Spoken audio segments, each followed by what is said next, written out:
The palace of Avarian stood like a shining mountain of crystal, tall enough to catch the first light of every sunrise in the galaxy.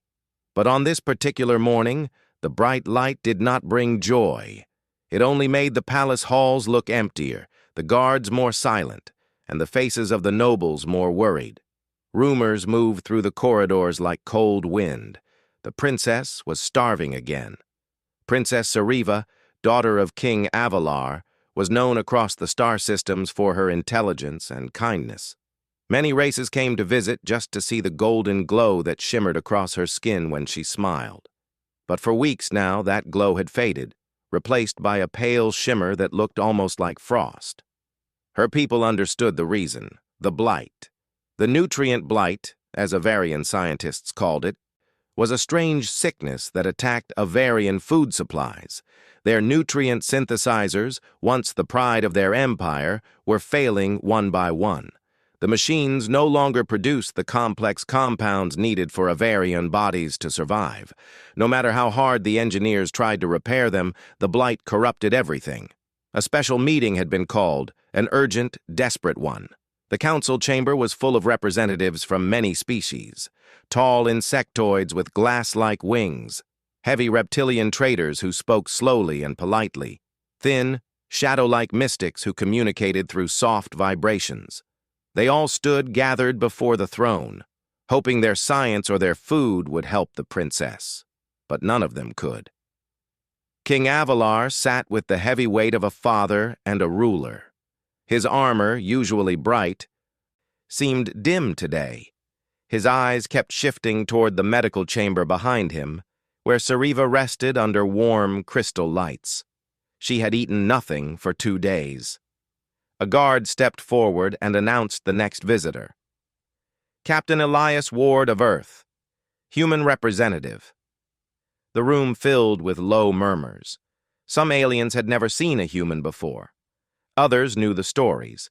Humans were unpredictable, emotional, and strangely creative. They survived harsh worlds, made tools out of anything, and had a strong reputation for adapting to every challenge. Elias entered with calm steps. He wore a simple gray uniform with a small Earth flag on one shoulder and a toolkit on the other.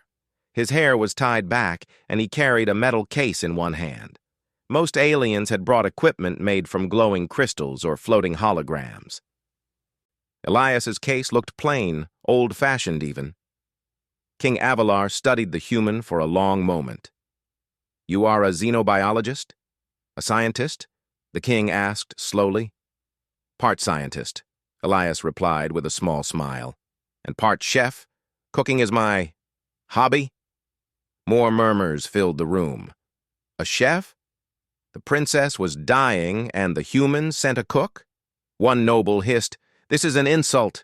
We need the highest science, not boiled plants." Elias ignored the insult politely. Humans were used to not being taken seriously, especially when they stood next to ancient, powerful empires. But humans had learned something important over centuries. Sometimes the simplest path was the strongest. A doctor from the Avarian medical team stepped forward and handed Elias a thin tablet showing Sariva's latest scans. "She can barely digest the nutrient gels anymore," the doctor explained. "Her body rejects purified compounds. She needs something complex, something alive." Elias nodded. That was exactly what he expected. "Your machines make perfect food," he said. "Too perfect. Human food is different. It is messy, chaotic, full of life. Our bodies learn to adapt to many kinds of natural materials. Maybe that's what she needs." The king leaned back slowly. "Are you saying you can help her?"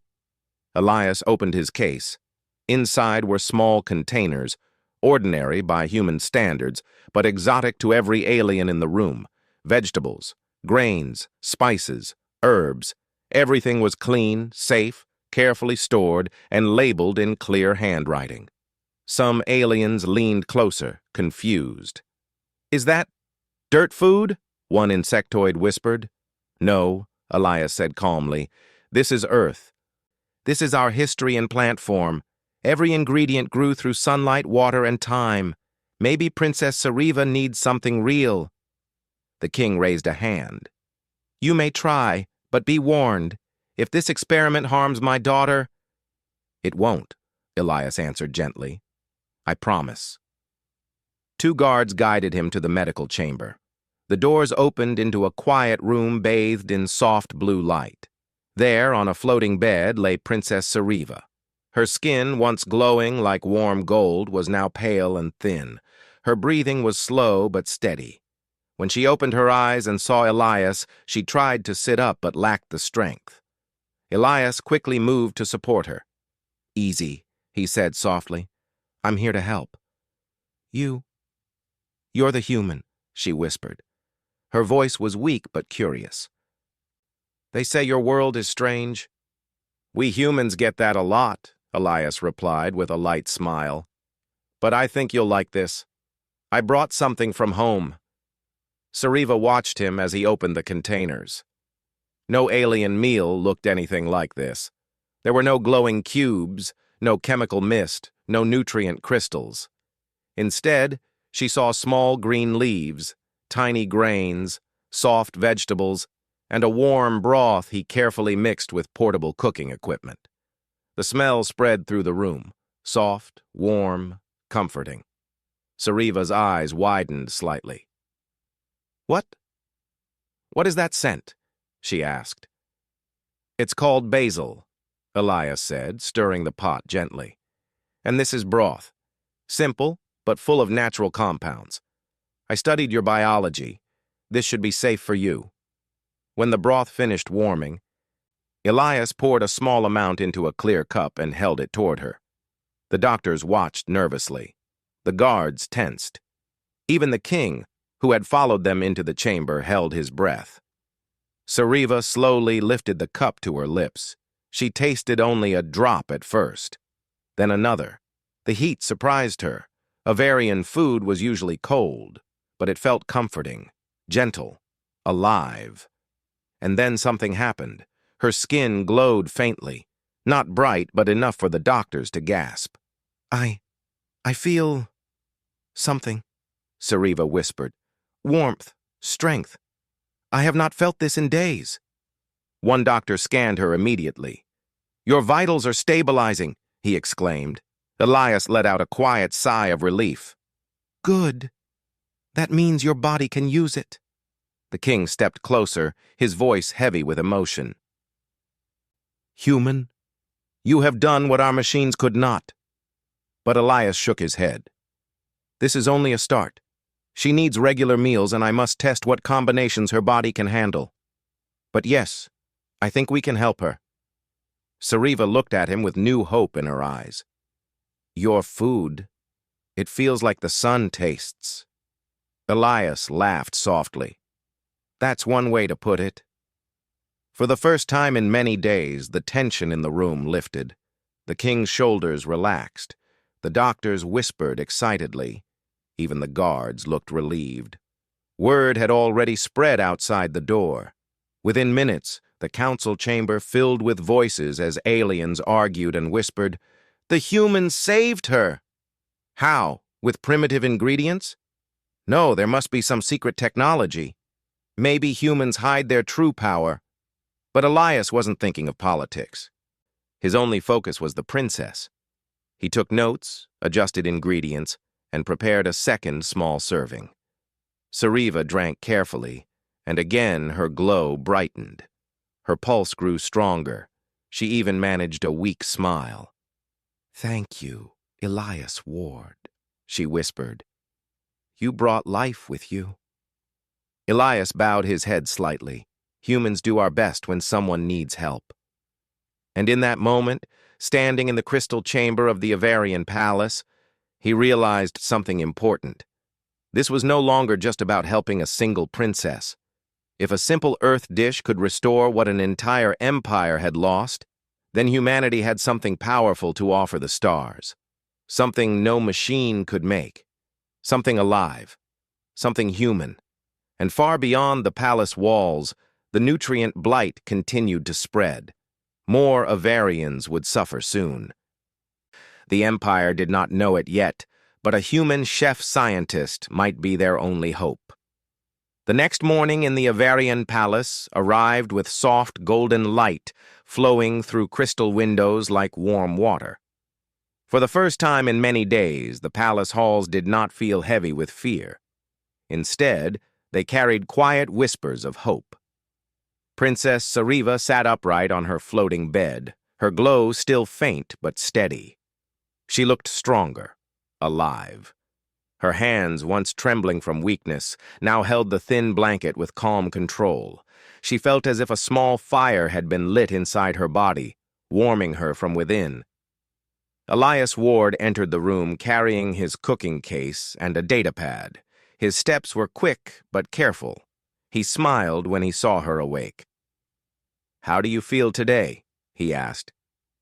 "Better," Sariva said. "I feel stable. The warmth from yesterday is still in me." "That's good," Elias replied. "Your body accepted the food. Now we test new combinations and see which ones give you the most strength." The king, who had stayed in the palace medical area all night, nodded from the corner. "Human, you may continue your work. If you need more resources, say the word." Elias bowed slightly. "Thank you, Your Majesty." He set up his portable cooking station again. The scent of earth herbs slowly filled the room, mixing with the soft hum of Avarian medical machines.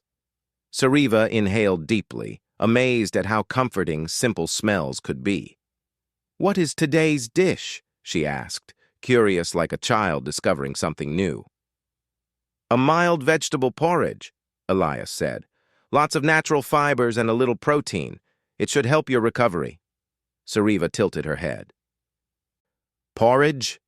It's simple," he explained. "But simple foods can be powerful." While the porridge warmed, Elias scanned Sariva's vitals with a small handheld device. Her heart rate, oxygen levels, and muscle activity were all better than the night before. She was far from healed, but she was no longer fading. "You humans, how did you learn to make all of this?" Sariva asked softly. Elias shrugged lightly. "Earth is a complicated world. Many climates, many plants, many dangers. To survive, humans learned to use every part of nature. Cooking became our way to turn raw things into life." Sariva touched the edge of her blanket thoughtfully. "Your food feels alive, like it grew with purpose." "That's because it did," Elias said with a smile. "It grew in sunlight, wind, and soil. Maybe your body likes that." When the porridge was ready, Elias served a small bowl. Sariva lifted it carefully and took a slow spoonful. The taste was warm and gentle. With each bite, her glow brightened a little more. The king watched with wide, hopeful eyes. "She improves quickly," he murmured. "Faster than the doctors predicted." "Yes," Elias said.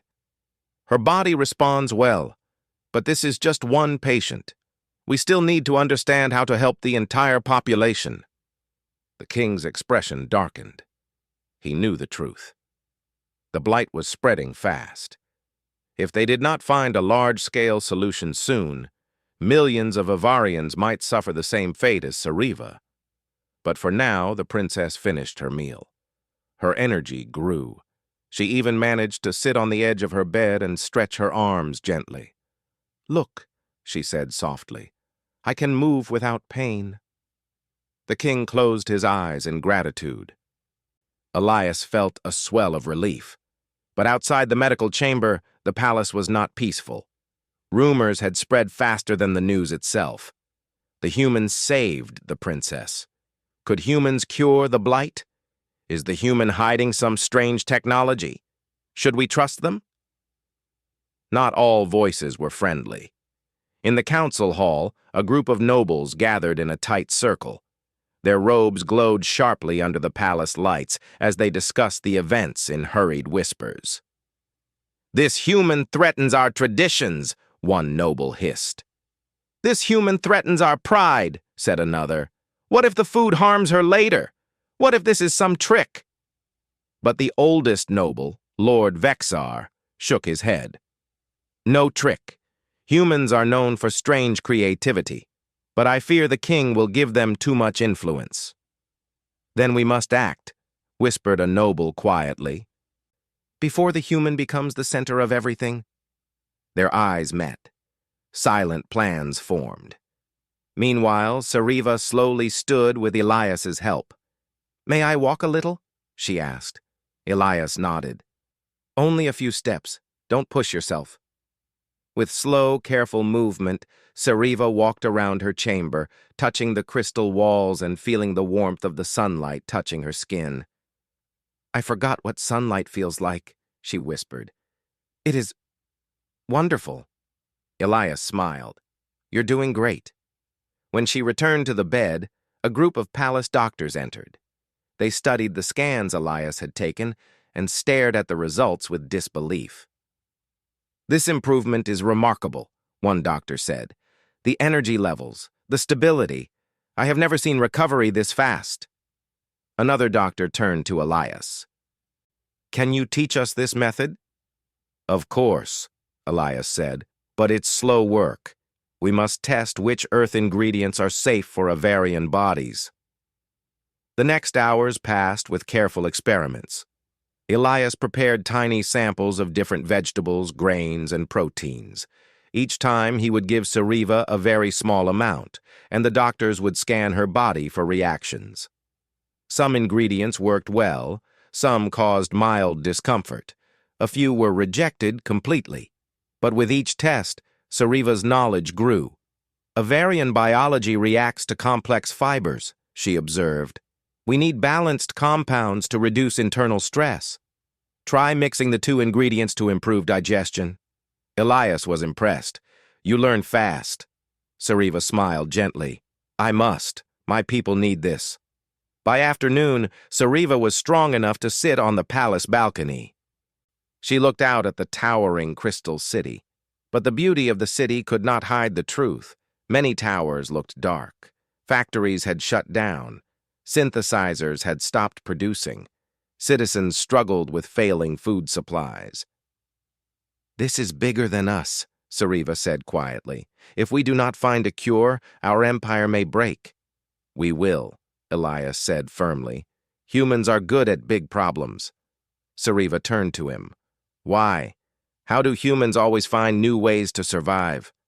Elias thought for a moment. "Because we had to. Our planet changed so much. Storms, droughts, disasters. If humans wanted to live, we had to adapt.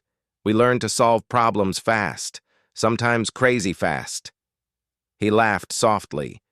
"We don't always get things right, but we never stop trying." Sariva listened with shining eyes. "Your world sounds wild." "It is," Elias replied.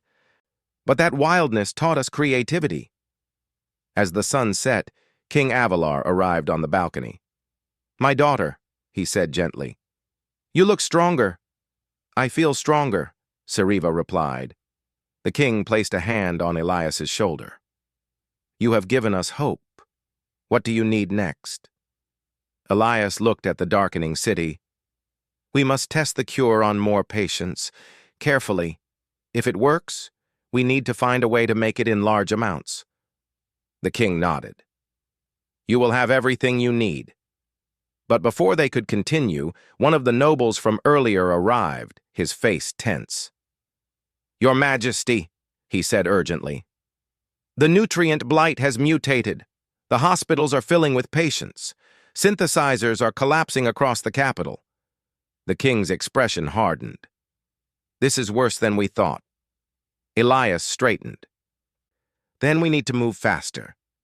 Sariva looked at Elias, worry in her eyes. "Can Earth food help all of them?" "I don't know," Elias answered honestly, "but we're going to find out." A storm of urgency fell over the palace. The blight was spreading. The city was weakening. The people were starving. And the human, once seen as a simple outsider, might now be the only chance left. But deep in the palace shadows, Lord Vexar watched the human and the princess working together. He narrowed his eyes.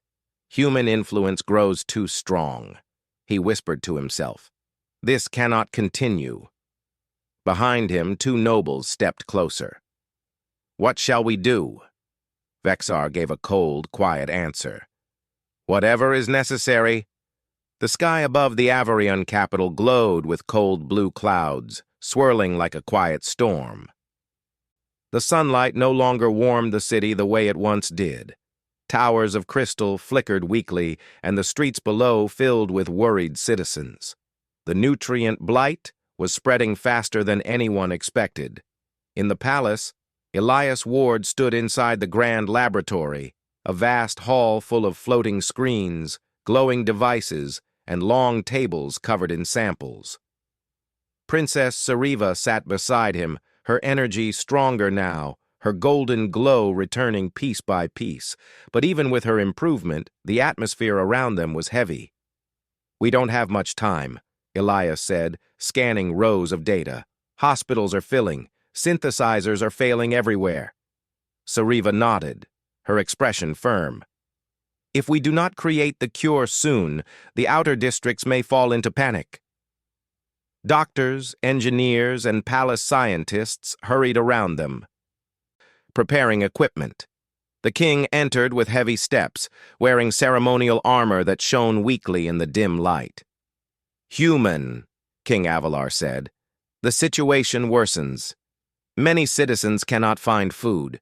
Some are collapsing on the streets." Elias breathed in deeply. "Then we must start large-scale testing. We have no choice." Sariva stepped forward. "Father, we will fix this. Elias and I have mapped dozens of combinations. We know what worked for me. Now we must see what works for our people." The king nodded, trusting both of them completely. But not everyone in the palace shared that trust. From the upper balconies, Lord Vexar watched silently, his eyes sharp like a blade. Two nobles stood behind him, waiting for orders. "The king is giving this human too much power," Vexar whispered. "If the cure succeeds, the human will become a hero. Our traditions will weaken." "But if it fails?" one noble asked. "Then our empire falls," Vexar replied coldly. "Either way, the human holds the fate of a Varian." His eyes narrowed.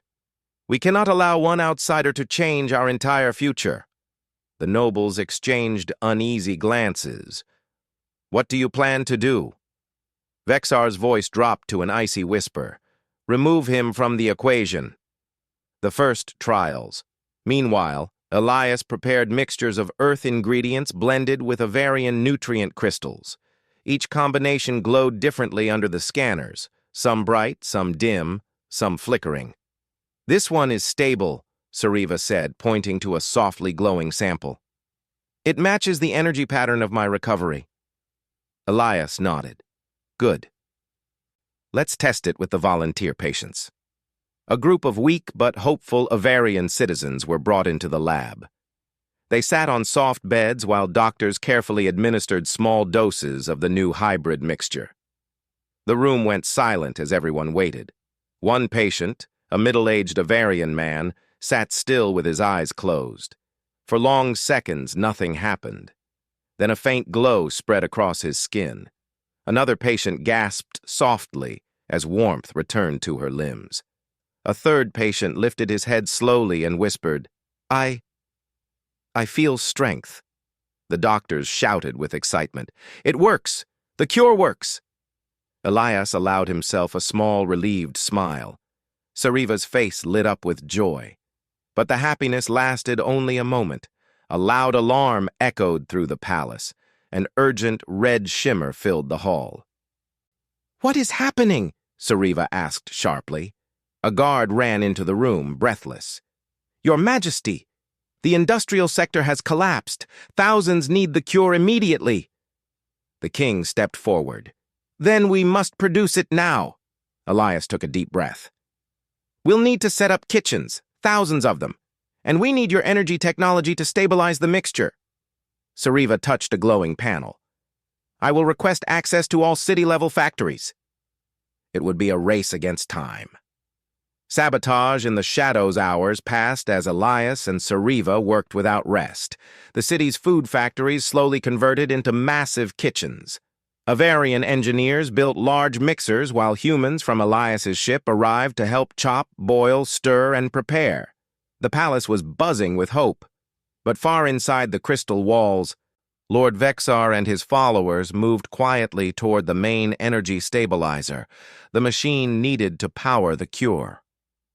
"This device will power every kitchen in the capital," Vexar whispered. "If it fails now, they will blame the human." One noble hesitated. "But the citizens?" "Our empire must not bow to outsiders," Vexar said. "We will fix the blight ourselves, later."